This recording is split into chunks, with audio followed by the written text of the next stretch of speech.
क्या आपको लगता है सांसारिक दुनिया में संघर्ष करना मुश्किल है और आध्यात्मिक दुनिया में संघर्ष करना आसान है? नहीं, ऐसा नहीं है कि संघर्ष, दबाव, भय या प्रतिस्पर्धा सिर्फ कॉलेज में, व्यवसाय में या सांसारिक मसलों में ही है।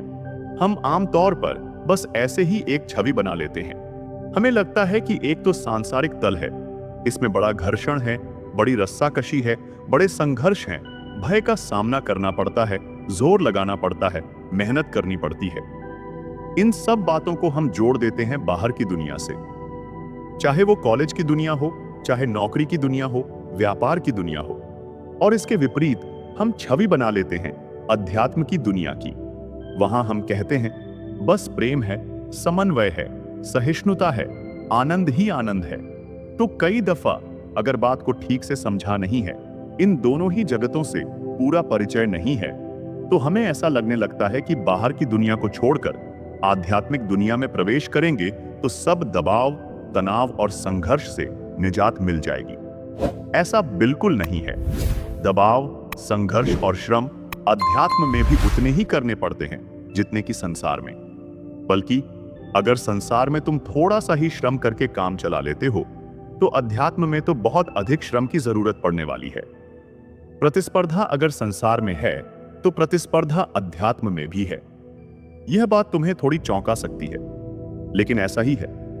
बस अंतर इतना है कि संसार में तुम दूसरे के खिलाफ प्रतिस्पर्धा करते हो और अध्यात्म में तुम अपने ही खिलाफ प्रतिस्पर्धा करते हो। संसार में तुम दूसरों के खिलाफ संघर्ष करते हो और अध्यात्म में तुम्हें अपने ही विरुद्ध संघर्ष करना होता है।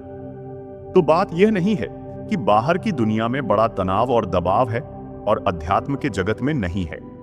अध्यात्म के जगत में भी है, बस उसकी श्रेणी और उसकी गुणवत्ता अलग होती है। बाहर तुम दबाव झेलते हो कुछ और अतिरिक्त हासिल कर लेने के लिए, और अध्यात्म में तुम दबाव झेलते हो क्योंकि तुमने जो कुछ भी व्यर्थ हासिल कर लिया है उसे छोड़ना आसान नहीं होता। तुम उसे छोड़ने की कोशिश कर रहे हो, लेकिन वो छूटना नहीं चाहता। वो तुम पर दबाव बना रहा है कि मुझे मत छोड़ो।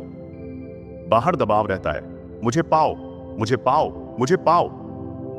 और अध्यात्म में जिसे तुमने नाहक पा लिया है, वो दबाव बनाता है, मुझे मत छोड़ो।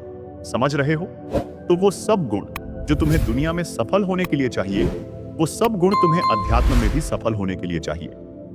हाँ, लेकिन अध्यात्म में अगर सफल होना है तो तुम्हें कुछ अतिरिक्त गुण भी चाहिए होंगे। बाहर सफल होने के लिए तुम्हें सिर्फ संघर्ष करना पड़ता है, श्रम करना पड़ता है और बुद्धि लगानी पड़ती है।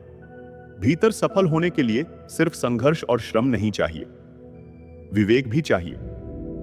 पता तो हो तुम किसके खिलाफ संघर्ष कर रहे हो। भीतर सफल होने के लिए सिर्फ बुद्धि नहीं चाहिए, यह भी पता होना चाहिए कि बुद्धि को संचालित कौन कर रहा है। तो भीतर की दुनिया, अध्यात्म का जगत कोई आसान नहीं है।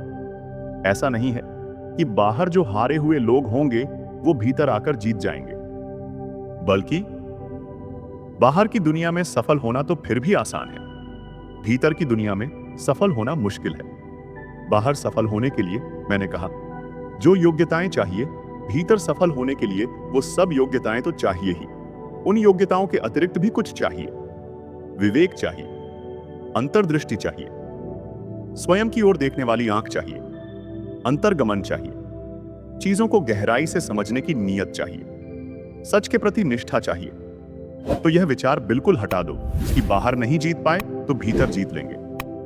बाहर लड़ना पड़ता है ना दुनिया में, देखो जिसको देखो वही संघर्षरत है। भीतर और ज्यादा लड़ना पड़ता है। सच्चा आध्यात्मिक आदमी तो लगातार जूझ रहा होता है, उसके संघर्ष का कोई अंत नहीं, क्योंकि उसे किसके खिलाफ लड़ना है? अपने ही खिलाफ। बाहर तो तुम फिर भी किसी से लड़ाए, हो सकता है जीत भी जाओ, हो सकता है सिर्फ दिन भर उतने ही वक्त संघर्ष चलता हो जितना समय तुम दफ्तर में, कारोबार में हो। लेकिन अपने खिलाफ संघर्ष वो तो 24 घंटे चलता है। समझ में आ रहा है? तो अगर सफलता की संभावना दुनिया में नहीं है, तो आंतरिक जगत में तो बिल्कुल ही नहीं है। बाहर की दुनिया में बहुत लोग होते हैं जिनमें तमाम कमजोरियां होती हैं, फिर भी हमें सफल दिखते हैं। लेकिन भीतर अगर तुम में एक भी कमजोरी अभी शेष है तो तुम भीतर के जगत में सफल नहीं हो सकते। अध्यात्म इतनी कड़ी शर्त रखता है, कहता है जब तक तुमने अपनी आखिरी कमजोरी भी जीत नहीं ली, मिटा नहीं दी, तब तक तुम विजेता नहीं माने जा सकते। तो अध्यात्म बड़े सूरमाओं के लिए है, बड़े हिम्मतवर लोगों के लिए है। तुम कह रहे हो मेरी वीडियोस सुनकर तुम्हें तनाव से शांति मिलती है।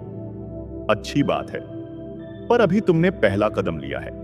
मैं जिस शांति की बात करता हूं वो कोई सस्ती शांति नहीं है, वो बहुत महंगी शांति है। उसे पाने के लिए बड़े पापड़ बेलने होंगे, बहुत संघर्षों से गुजरना होगा। वो दूर से देखने में हो सकता है तुम्हें बड़ी सुलभ लगे, बड़ी आकर्षक लगे, लेकिन जैसे जैसे तुम उसके निकट आओगे, जैसे ही तुम कहोगे मुझे यह शांति अपने जीवन में लानी है, तुम पाओगे कि तुम्हारा रास्ता मुश्किल होता जा रहा है। यह बातें सिर्फ सुनने के लिए नहीं है, ये तो आंतरिक युद्ध का शंखनाद है। और जब इस युद्ध में कूदोगे तब मैं पूछूंगा, दुनिया में जितना संघर्ष कर रहे थे, अब बताओ बेटा, उससे कम चल रहा है या ज्यादा चल रहा है? और तुम कहोगे दुनिया में तो कुछ भी नहीं था, अब जो मारपीट शुरू हुई है ये तो कई गुना ज्यादा है। क्योंकि दूसरों के खिलाफ लड़ना कहीं ज्यादा आसान है। अपने खिलाफ लड़ने से अध्यात्म का मतलब है किसी और के सामने कुछ नहीं प्रमाणित करना। तुम अपने निर्णयता स्वयं हो।